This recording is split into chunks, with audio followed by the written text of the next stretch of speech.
আৰু সকলোকে থিয় হৈ থাকিবলৈ মই কৈছোঁ, সকলোকে পতাকা উত্তোলন থাকিবৰ কাৰণে অনুৰোধ কৰিছোঁ, পতাকা উত্তোলন কাষতে থিয় হৈ থাকিবলৈ অনুৰোধ কৰিছোঁ আৰু বাকীসকলক মই একোখনকৈ সম্পূৰ্ণ কৰি দিবৰ কাৰণে অনুৰোধ কৰিছোঁ।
ইয়াৰ পিছতে আমি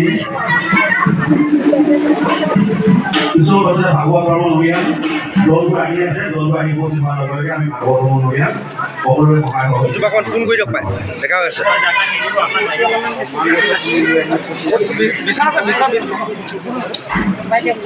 আগত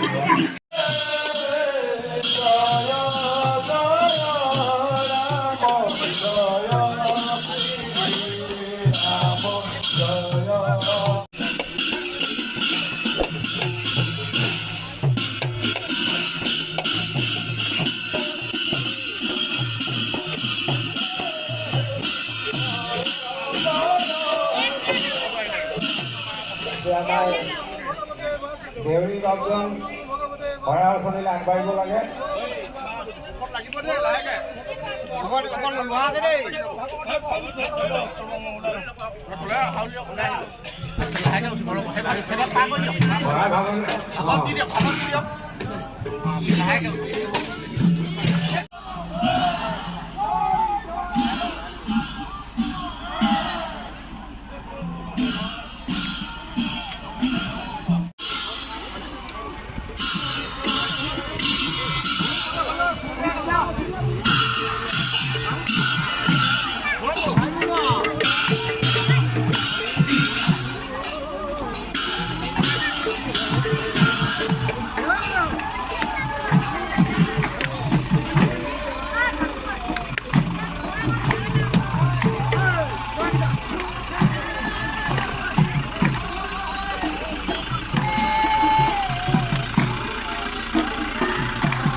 আমি হবে মিলি জুলে লহরি নাম বজালি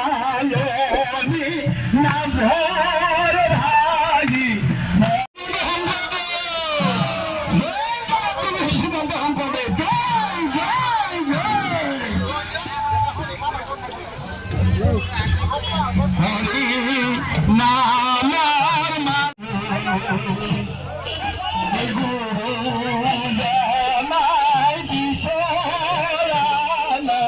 আমার গাতে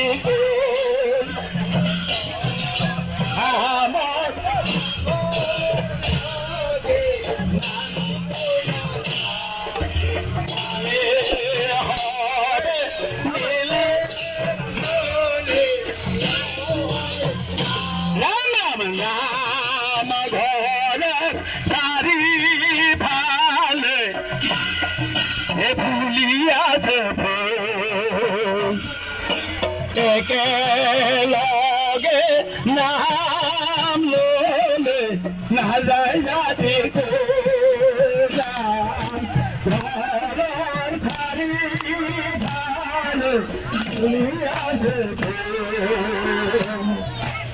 একেলগে নাম ললে নাযায় জাতি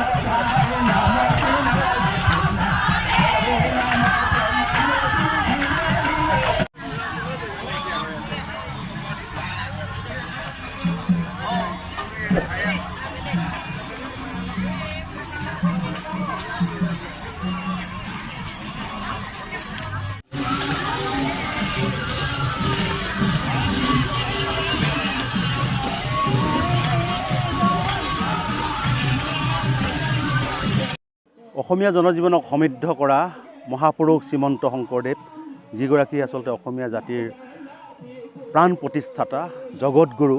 তেখেতৰ 577তম জন্মোৎসৱভাগি বিগত 29 বছৰে মাৰ্ঘেৰিটা সমজিলাৰ 133টাৰো অধিক নামঘৰে একত্ৰিত হৈ উদযাপন কৰি আহিছে। আৰু এইবাৰ ব্যক্তিক্ৰম নহয়। এইবাৰ বজালনী বৰনামঘৰত 4 দিনীয়া কাৰ্যসূচীৰে এই জন্মোৎসৱভাগি আয়োজন কৰা হৈছে। নিশ্চিতভাৱে এটা ধৰ্মীয় চিন্তা চেতনাৰে আচলতে পৰিস্ফুট হৈ উঠিছে।